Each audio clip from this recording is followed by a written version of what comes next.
jadi standar. Usia berapa mas? Saya usia 27 tahun. Sekarang jadi petani cupang sebutannya ya, banyak ya. Banyak,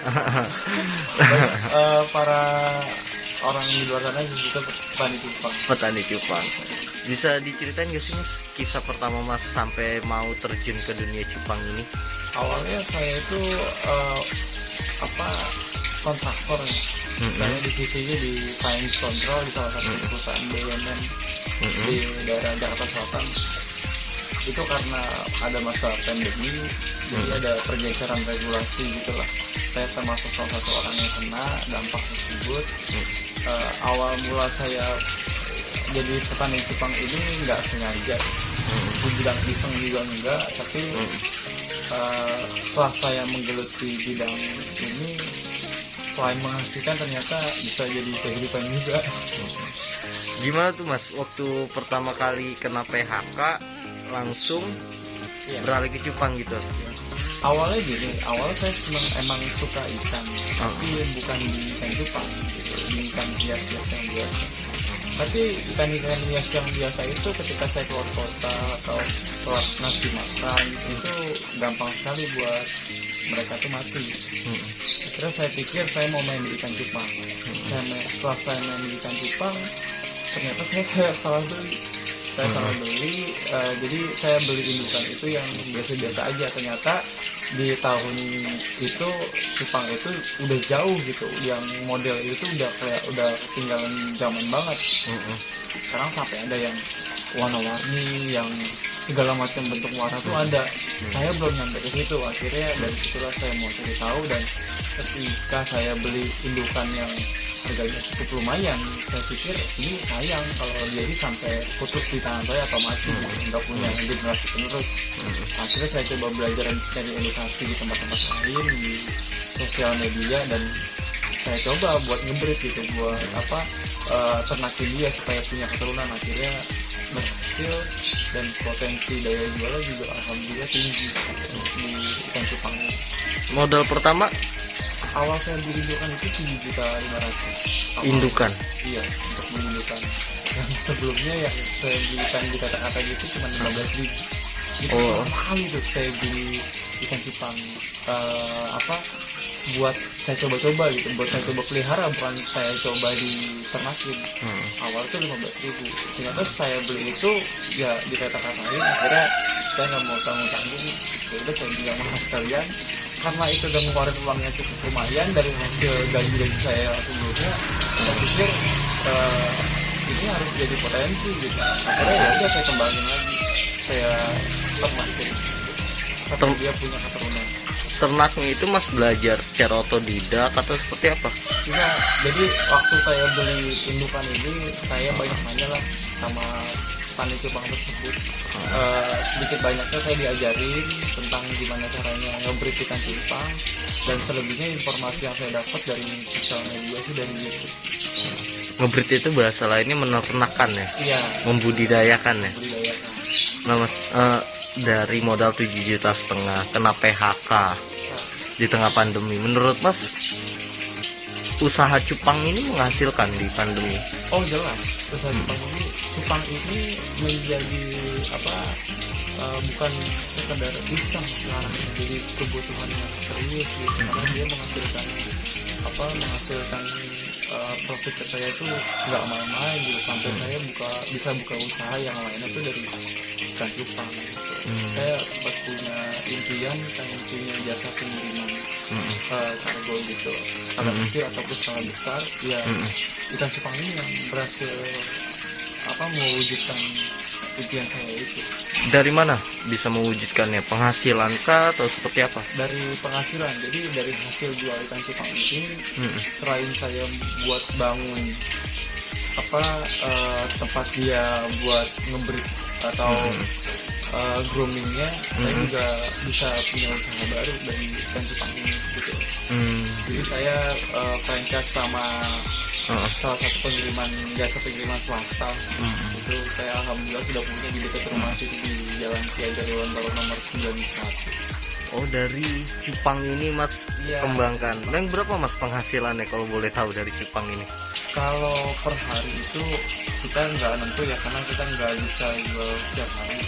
Biasanya kalau sekali angkat itu kita pakai tahap, itu bisa seminggu ya, seminggu itu per minggu. Kalau per minggu itu totalnya bisa 15 sampai 20. Itu 15-20 apa itu 15 sampai 20 juta per minggu penghasilannya hasilnya dari cupang? Iya, Dengan modal 7,5 juta sudah selama setahun ya? iya betul. Enggak, sama 3 bulan. Selama 3 bulan. 3 bulan setengah. Iya. Oh gitu. Selama 3 bulan setengah itu pakan saya beli per bulan itu 1.900.000 Oh. untuk setiap bulan. Nah ini tempat petani atau pembiakan ini sudah berapa lama Mas dirikan? Kalau ini baru 2 bulan, karena dari hasil penjualan cupang yang sebelumnya itu saya fokus untuk usaha yang baru, terobosan usaha yang baru. Jadi ketika saya takutnya ikan cupang ini kekurangan supply gitu, atau saya pribadi sakit, atau sayanya lagi kurang fokus ngebentuk tim, sehingga tim ini nggak punya ide mau ngebentuk cupang apa, berarti kan pemasukan saya juga berkurang gitu. Jadi saya bisa ngambil pemasukan dari yang lain gitu. Jadi untuk mensupport ikan cupang ini agar tetap jalan, tujuannya juga seperti itu. Gitu. Bukan sebagai ikan cupang ini cuma batu loncatan. Ketika saya sudah dapat apa yang saya mau, ikan cupang ini saya tinggalin itu enggak. Oh jadi masih ditekuni ya? Iya, jadi ya saya bilang punya saya ini sangat kecil gitu. Saya punya progres ke depan itu mau ngebangun sekitaran 20.000 meter untuk khusus ikan cupang. Khusus ikan cupang. Oh budidayanya jadinya ya Mas. Betul. Kalau boleh tahu bibitannya ini dari luar negeri atau dari Indonesia sendiri asalnya? Kalau genetik itu saya percaya itu masukan dari luar negeri. Tapi penyempurnaan genetik itu saya lebih percaya itu orang Indonesia yang membuat. Dan saya tuh kurang respect ketika rata-rata yang bilang ikan ini ori Thailand itu seller gitu. Bukannya petani cupang. Kalau petani cupang pasti dia bangga sama hasil ciptaannya dia, maksudnya bukan hasil ciptaan dia, maksudnya hasil karyanya dia gitu. Genetiknya ya, gabungan genetiknya. Dan saya ini mau membangun image personality branding pada pemain ikan cupang agar gimana caranya kita bisa keluar negeri itu menjual genetik hasil orang kita sendiri gitu. Jadi yang dibangga-banggain itu benar-benar genetik Indonesia, bukan genetik orang luar. Gimana pun produk Indonesia juga mau selain makhluk hidup itu udah unggul kok. Kenapa kita jatuh mentalnya gitu. Gitu. Nah Mas, kalau boleh tahu nih dari cupang ini Mas sudah menghasilkan berapa rupiah selama menjalaninya, berapa lama gitu? Di sini saya baru banget ya. Itu baru 1 tahun lebih. Itu sekitaran di angka total keseluruhan itu bisa sampai 120-an itu bisa lebih lah kalau saya bilang itu. Kalau kemarin aja saya buka jasa pengiriman aja itu 70 gitu. Itu sampai jadi itu 70 gitu. Terus belum saya bangun ini, belum yang lain-lain lah yang udah saya makan buat gaji karyawan itu. Oh gaji karyawan? Iya, kita soalnya di sini ada 4 tim, saya nggak sendiri gitu. 4 tim 4 pekerja. Itu sudah mempekerjakan orang yang gara-gara cupang ini. Karena dia sekali itu bisa ribuan gitu. Jadi kalau di handle sendiri ya saya nggak mampu gitu, karena masih ada yang harus saya bentuk gitu. Oh gitu. Nah Mas, kalau saya boleh tahu nih Mas, motivasinya apa sih sampai mau ikut budidaya cupang? Terus takut nggak momennya kehilangan? Karena kan kita takutnya musiman ya Mas ya. Nah itu dia yang ngebikin ikan cupang musiman atau enggak itu bukan di ikan cupangnya sebenarnya, di orang-orangnya ini. Ada orang-orang yang mentok dengan penghasilan lalu dia bergantung penghasilan dengan ikan cupang. Ada juga orang yang serius sama ikan cupang. Nah yang saya sayangkan ini orang yang serius sama ikan cupang itu sangat disayangkan gitu. Karena takutnya karena ulah mereka yang cuma ikut-ikutan, ikan cupang ini jadi jatuh gitu, jadi nggak musim. Nah, saya mau mengajak kepada teman-teman ikan cupang, para peternak dan para sellernya, itu ayolah kita memperkuat diri untuk beraniin mental kita, mengakui dan meyakini bahwa genetik Indonesia itu bagus dan layak untuk diekspor ke luar negeri gitu.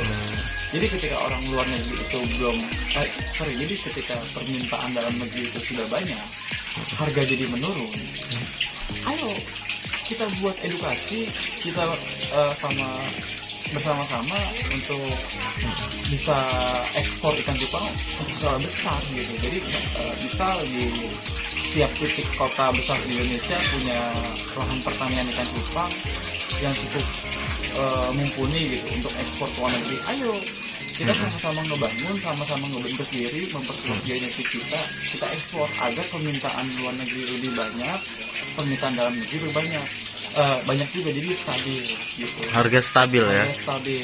Tapi ketika kita ngikutin tren, ngikutin pasar, ya nasib ikan cupang bisa kayak batu cincin, bisa kayak antorium dan sebagainya gitu. Dan Jadi musiman ya mas. Iya, musiman. Jadi kita berharap janganlah kita punya mindset seperti itu gitu. Dan kalau kita sudah berhasil membudidayakan ikan cupang skala yang besar dan skala banyak, pasti harganya turun karena sudah terlalu banyak.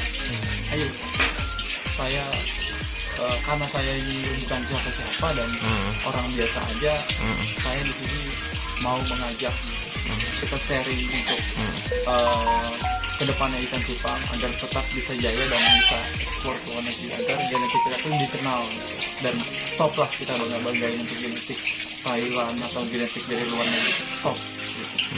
Karena kita sendiri sudah mampu menghasilkan genetiknya ya mas. Betul. Nah mas, terakhir nih mas, kalau boleh tahu nih mas, penghasilan mas itu berapa sih sebulan dari ikan cupang ini sekarang perkiraan? Satu bulan itu bisa sampai, kalau untuk sekarang lagi turun gitu, paling 85 jutaan. 85 juta sebulan itu. Sebulan. 85 juta itu dengan model penjualan yang paling mahal berapa tuh ikannya, jenis apa tuh? Itu jenis avatar cooper sama nemo cooper itu. Satuannya berapa? Itu satuannya ada yang 4,5 juta, ada yang 11 juta satu ekor, ada juga yang 200-300 ribu yang rigetnya itu ada. Oh gitu. Nah mas, kalau boleh tahu itu cara jualnya seperti apa? Kalau saya di online itu masih sedikit ya, penjualan saya di online itu kategorinya masih sedikit. Jadi saya pakai sistem Julia di kan situ. Maksudnya apa tuh? Iya, para seller yang namanya sudah tinggi, sudah naik gitu, itu saya punya pendekatan pribadi kepada mereka. Jadi mereka ini bebas ngambil ikan di sini secara gratis. Ketika ikan itu sudah terjual, baru mereka menyetor kepada saya. Oh seperti itu. Jadi ada beberapa orang tertentu yang mampu menjual ikan dengan skala banyak, tapi harganya juga bagus. Dan mereka tuh ekspor keluar itu lebih banyak gitu. Jadi makanya mereka bisa ngasihin penghasilan yang bagus juga buat mereka dan buat saya. Oke, siap.